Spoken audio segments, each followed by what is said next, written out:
New developments in the alleged cover-up involving the Erie County Sheriff's Office and Buffalo Police.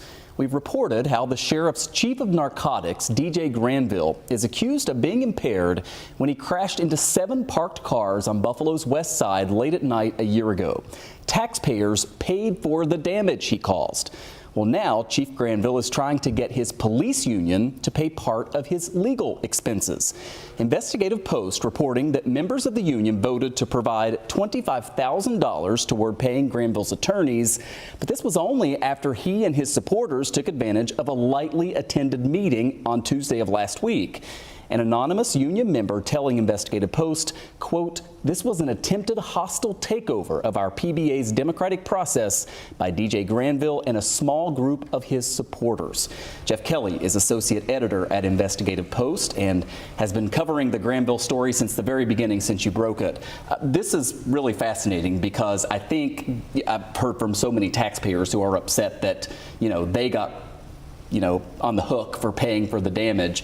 And the union here is saying we shouldn't be paying for your legal expenses. You were off duty. At least some of them. Yeah. In response to the vote taken at last Tuesday's meeting, apparently a group of union members, that is sheriff's officers, have started circulating a petition asking for a special meeting to reconsider this decision to provide $25,000 to provide for Granville's defense. We know that Terry Connors, who is a high-profile local attorney, is representing DJ Granville in all this. We don't know if there will be any criminal charges at all, but he has retained counsel. And basically, what's his argument? That the PBA should pay for this even though he wasn't on duty? Well, that's the big question, right? On duty, off duty, and there are bylaws, the union has bylaws that cover this, that say, like, this is an appropriate time for the union to provide defense funds, and this is not. If it's private behavior, it's not necessarily something that they would pay for.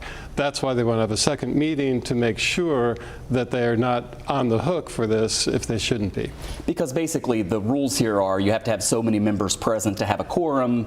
The allegation here is that Granville and several of his supporters showed up at a meeting where there weren't many other people. And they know this. I'm told these meetings are fairly lightly attended. For a quorum, you only need 10. Yeah. So yeah, if you show up with a dozen of your closest friends, you can push a vote through.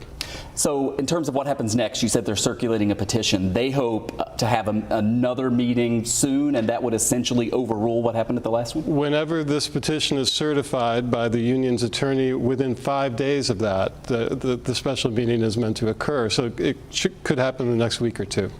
And no response from DJ Granville's attorney to all No. this? Okay. All right. Jeff Kelly with Investigative Post. Great reporting as always, Jeff. Thanks. My Good to see you. pleasure. Thanks.